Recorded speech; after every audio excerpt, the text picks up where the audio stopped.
Growing up in the 90s, Power Rangers was the bomb.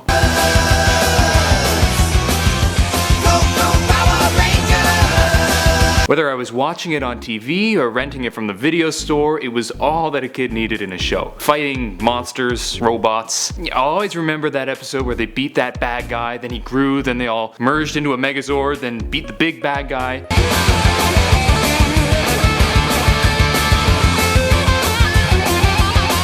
Oh, that was literally every episode, sorry. All predictability aside, Power Rangers was a blast, and with the new movie coming out, I'm looking forward to a new adaptation. Now remember, if you want to see our videos right when they come out, hit the bell icon right next to subscribe. Now, in case you haven't been keeping on top of your Power Rangers news, here are my top 10 surprising facts about Power Rangers.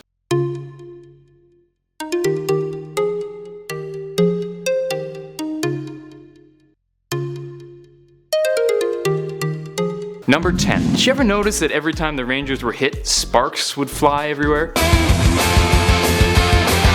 Yeah, that bugged me as a kid, and I always figured it was supposed to signify blood or something, but they didn't want to piss off the censors. However, as we can see from photos from the new movie, the suits are supposed to be thicker and powered, like a more compact version of the power armor from Fallout, rather than just a skin-tight suit. So I guess it makes sense that they would make sparks when they were hit. Number 9. When the show was released in Malaysia, the word Morphin was censored out of the show as part of an anti-drug crusade. Now, this sounds pretty dumb to me, but I guess if you have that much of an opiate problem, I can't really judge how you censor your children's shows, and I suppose mighty morphine Power Rangers might send the wrong message. Number 8.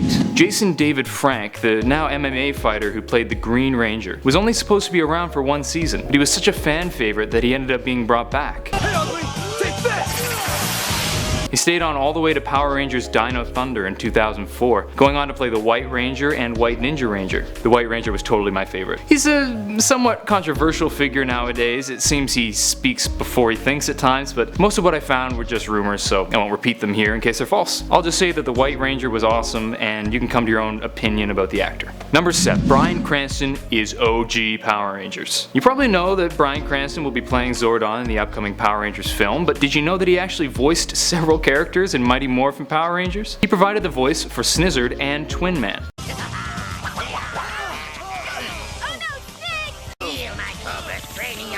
The Blue Ranger, Billy Cranston, was even named after him. Have a listen, never in a million years would I have guessed this was Bryan Cranston. Mirrors, mirrors all around. Smash the Rangers to the ground.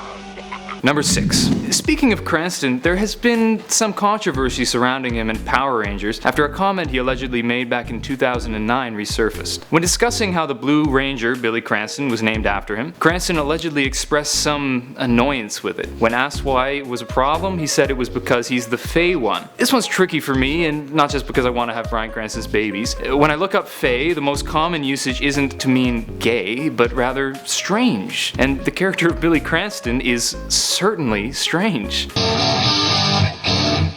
But it is fairly common knowledge that David Yost, who played the Blue Ranger, was harassed and bullied horrendously throughout his time in the cast because of his sexuality, which makes it kind of inconsiderate to use a word that can be so easily misconstrued. Now, I can't speak for the exact way Cranston intended the word to be taken, but I can absolutely understand Yost taking it as an attack after the abuse he faced on set from others. Cranston has since apologized for the comment, claiming that he didn't remember it and that it must have been offhand. Honestly, I can't imagine he would intentionally hurt someone that way, particularly since he's known for being a champion for gay rights, and I fully believe that if he did say it, he regrets it. Number 5. Barbara Goodson, who played Rita Repulsa, almost didn't keep the role. Goodson was let go after the pilot since polls found her to not be scary enough. Fair enough, but apparently she was directed to do a Wicked Witch of the West voice, and then showrunners figured out that wasn't really scary and they wanted to recast. Apparently they wanted to audition other people, but she pushed hard to get the chance to give it another shot. She showed them the hoarse, raspy voice we all know and love, and the rest was history. It bugs me so much. If you tell someone to play a part one way, don't blame them if people don't like it. Good for her for standing up for herself. Number 4. There were 155 episodes in the series. Can you guess which was the only character to be in all of them? I'll give you a hint. Ay, ay, ay, ay, ay! Okay, that was too much of a hint. But yeah, it's Alpha 5. Yeah, sorry, I ruined it. I messed up, okay? I'm sorry. Ay,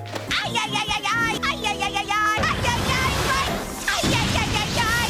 Ay, ay, ay, ay, ay! Anyway, no matter how long it's been since you watched Power Rangers, you must remember the weird robot who acted as the coordinator for the Rangers. And he was there the whole time. You know what they say, Rangers come and go, but weird comic relief robots last forever. Shut up, people totally say that. Number 3. You ever notice why Zordon's head never really fit what he was saying? This is because all of his filming was done over a few hours and they just reused all the tapes. Now I get that money doesn't grow on trees, but come on, it is so obvious when you watch it that he isn't actually saying the lines. Number 2. The actors actually choreographed their own fight scenes and did their own stunts. Since there wasn't a huge budget or much time to film, they would often get as little as 15 minutes to create and rehearse a fight scene. The cast were either martial artists or gymnasts, so they were all capable of doing some pretty cool stunts. It's so impressive, especially since the suits would have made it so easy to just throw a stuntman into the suits. Considering how much work they put into the show, it's surprising how little money they made, receiving no residuals at all and a weekly wage that's quite low relative to most. So I'll just take a moment to say, well done.